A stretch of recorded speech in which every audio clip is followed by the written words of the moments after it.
জামাত শিবির এরা একটা আগাছা।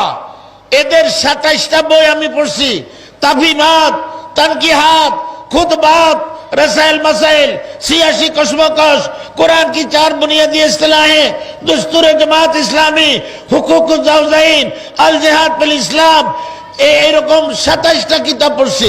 এই মওদুদির লেখা, জামাত শিবিরের লেখা, গোলাম আজমের লেখা। এই বইয়ের মধ্যে লেখছে আমাদের নবী সম্পর্কে, হে রাসূল, নবুয়তের 23 বছরের জীবনে রিসালাতের দায়িত্ব পালন করতে গিয়ে আপনি যে সমস্ত ভুল করছেন, ত্রুটি করছেন, যে সমস্ত দুর্বলতা, অসম্পূর্ণতা রয়ে গেছে, এই জন্য আল্লাহর কাছে মাপ চান। ভাই একটু জোরে কর না।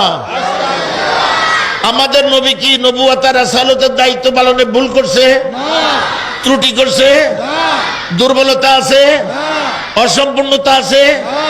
এই জামাত শিবিরের ভাইরা, তোমরা ইসলামী আন্দোলন করবা, ভালো কথা করো, কিন্তু ইসলামী আন্দোলনের নামে আমার নবীর বিরুদ্ধে, সাহাবার বিরুদ্ধে, কোরআনের বিরুদ্ধে, হাদিসের বিরুদ্ধে, ফিকহের বিরুদ্ধে, তাসাউফের বিরুদ্ধে, খানকার বিরুদ্ধে, তাবলীগের বিরুদ্ধে, কওমি মাদ্রাসার বিরুদ্ধে, জামাত শিবিরের বইয়ের মধ্যে এবং তাদের স্লোগান আল কোরআনের আলো,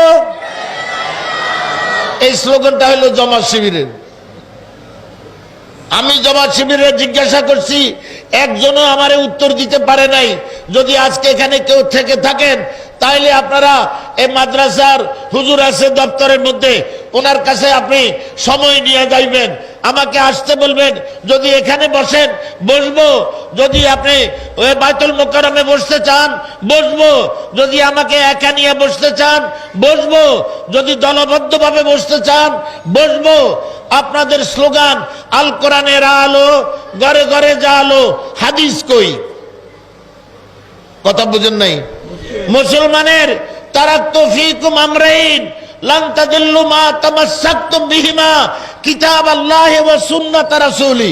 নবীজি বিদায় হজে বলছেন, আমি তোমাদের জন্য 2টা জিনিস রেখে যাইতেছি, যদি তোমরা এই 2টাকে মজবুত আঁকড়াইয়া ধরো তোমরা পথভ্রষ্ট হইবে না। একটা হলো আমার আল্লাহর কোরআন, আর আমি রাসূলের সুন্নাহ। আল্লাহর কোরআন, আমি রাসূলের সুন্নাহ। এজন্য মুসলমানের স্লোগান হবে কোরআন হাদিসের আলো, কোরআন সুন্নাহর আলো। তাহলে এরা জামাত শিবিরের স্লোগান হলো আল কোরআনের আলো, হাদিস বাদ, সুন্নাহবাদ।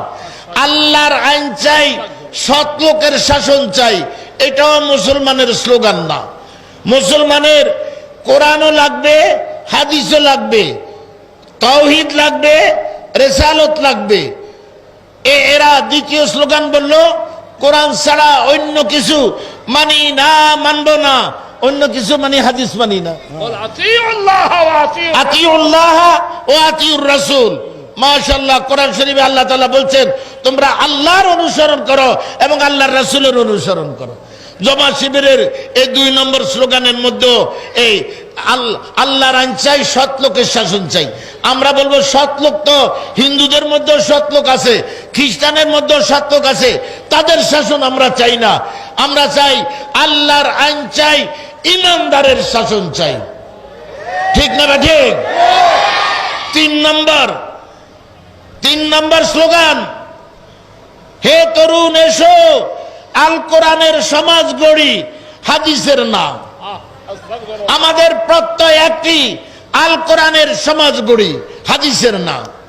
এই জন্য দেখবেন জামাত শিবিরের সাথে তাবলীগ ওয়ালাদের সম্পর্ক নাই, চরমনাই ওয়ালাদের সম্পর্ক নাই, কওমি ওয়ালাদের সম্পর্ক নাই, তারপরে এই হাটাজারি ওয়ালাদের সম্পর্ক নাই, ফুরফুরা ওয়ালাদের সম্পর্ক নাই, হক্কানি উলামায়ে কেরামের সাথে সম্পর্ক নাই, রাজনৈতিক অঙ্গনেও জাতীয় পার্টির সাথে এদের সম্পর্ক নাই, আওয়ামী লীগের সাথে এদের সম্পর্ক নাই, বিএনপির সাথেও না, থাকবো না।